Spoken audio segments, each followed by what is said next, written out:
नमस्कार मित्रांनो, मी तुमचा शेतकरी मित्र कलाकार नितीन.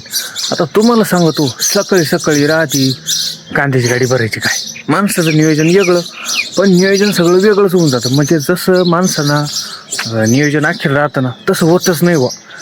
आता सगळं आवरलं, गाडीत बसायचं टाईम तर या बा आता काय झाली गाडी पंक्चर. आता काय जाते बा आता. तर मग काय आता पंक्चर झाली, आता काढली स्टेपनी. आता जे हे अशी चटी आता बसावं लागेल स्टेपनी जोडीत. म्हणजे माणसानं जशी प्लॅनिंग करेल राहते ना, तसं होणारच नाही. सगळं आवरलं म्हणलं चला आता आहे ना, आता खटकन दिने आता कांद्याची गाडी भरावं म्हणलं. दुपारून ट्रिप आहे, सकाळी एक ट्रिप होती. नाही बा, असे काम आहे. सकाळी सकाळी पंक्चर साधा डोक्याला ताण आहे का हा. एवढा सोपा खेळ आहे का आता लावलं जे का आता खटकन दिने. आता पर स्टेपनी काही लई दारबाज नाही.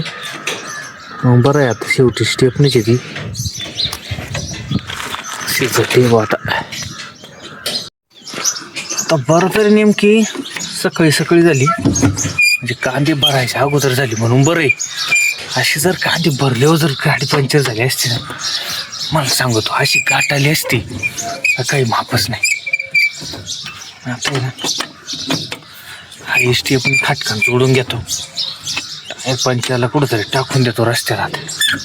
स्टेप नेऊ काही लई भरोसा नाही आपल्याला, पण बरं आहे. चला कसं तरी आपलं काम धकविलं. आता वैताग होतोलंय आता. गाड्यावाल्यांचे काय हाल सोपे. सुरळीत चाललं तर चांगलं चालतं, पण एकदा जर गाठ आली ना काही करता नाही येत. गप उभं राहावं लागतं, गप. खालून आडवं झोपल्याशिवाय पर्याय नाही. त्याच्यात डबल जॅक असला तर बरं आहे. माझ्याकडे एकच डबल असला तर लागत हो, उचलं तर बरेल गाडीत टायर. चाक उचलत नाही इथं. वाटतं तेवढं सोपं काच. याच्या ट्रिपायचे पैसे पण मग ते का काही मग ते कधी कधी असंच होतं. मग घरा पाहूनच एकदा वळती पडली का मग काही नाही, मग दिवसभर पुन्हा वाटच लागून जाते.